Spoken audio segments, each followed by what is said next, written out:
এই যে আমি একটা প্যান্টের কাপড় দেখো কেটে নিয়েছি। তোমরা বারবার আমাকে জিজ্ঞাসা করছিলে যে দিদি তোমাদের যেহেতু এই যে কাপড়টা, এই আমার ধারের কাপড়টাতে তোমাদের উল্টো পাল্টা হয়ে যাচ্ছে। এবার আমি বলেছি কি যে সোজা আর উল্টো যে কাপড়ে বোঝা যায়, সোজা উল্টো এটা বোঝা যাচ্ছে, এটা উল্টো বোঝা যাচ্ছে। যে কাপড়ের সোজা উল্টো বোঝা যাবে সেই কাপড়ে কিন্তু কোনো সেলাই করতে সমস্যা হবে না।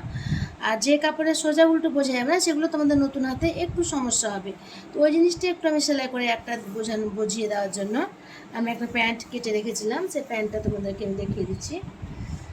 তো এখানে দেখো এই সোজা, এই যে এটা সোজা, সোজার দিকে আমি কী করছি, এটাকে সোজার দিকে এটা আমি বসিয়ে নিচ্ছি।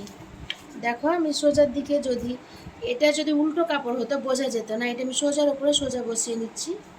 এ দেখো এটা সোজা, সোজার ওপরে সোজাটাকে আমি বসিয়ে দিচ্ছি। সোজার ওপর সোজা বসিয়ে দিলে কি হবে, এটা উল্টো হয়ে যাবে। এটা সেলাইটা দেখো উল্টো হয়ে যাবে। আমি সেলাইটা করে দেখাই।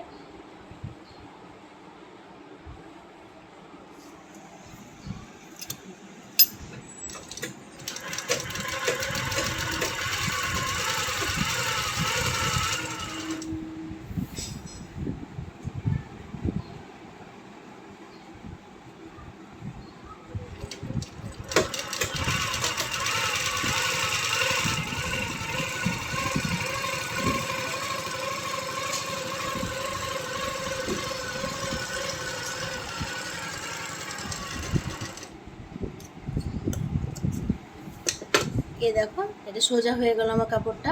কিন্তু এটা সোজা উল্টো না থাকলে তোমরা সমস্যা হচ্ছে বুঝতে, কিন্তু কাপড়ের সোজা উল্টো যখন থাকছে তখন কিন্তু বুঝতে অসুবিধা হয় না। এখানে আমি একটা চাপ সেলাই দেবো করে নিই।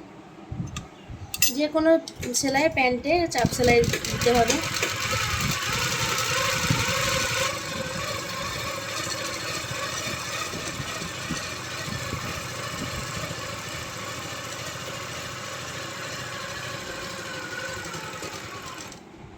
চাপ সেলাই দিয়ে দিলাম। এবারে এদিকটা বোঝাচ্ছি দেখো।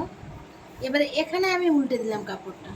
যেহেতু এদিকটা আমার সেলাই হয়ে গেল, এদিকটা আমার সেলাই হয়ে গেছে, তার জন্য আমি এদিকটা উল্টে দিলাম কাপড়টা।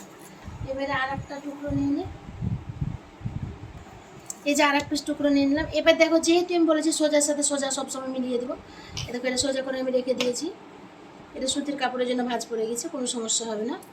তো এই যে সোজাতে আমি আবার সোজা মিলিয়ে দিলাম। তাহলে একটা আমি উপর থেকে দিলাম, একটা আমি নিচে থেকে দিলাম, এটা হিসাব। কিন্তু যখন আমার সোজা উল্টো কাপড়টা থাকবে তখন এই হিসাবটা তোমাকে বুঝতে হবে না, এটা এমনিই চলে আসবে। আশা করি বোঝাতে পেরেছি। এই সেলাইটা করে দেখাচ্ছি।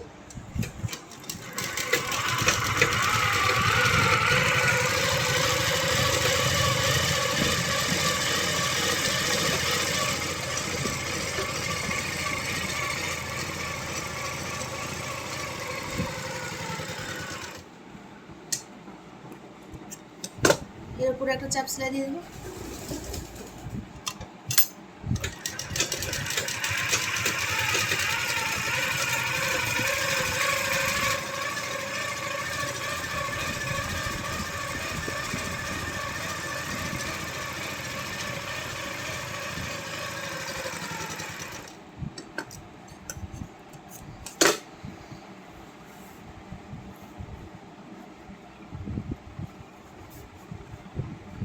এ দেখো দুদিকটাই আমার উল্টো হলো, এই দুদিকটাই আমার সোজা হলো। তাহলে সোজা কাপড়ে সোজা মিলালে পারে আমার কাপড়টা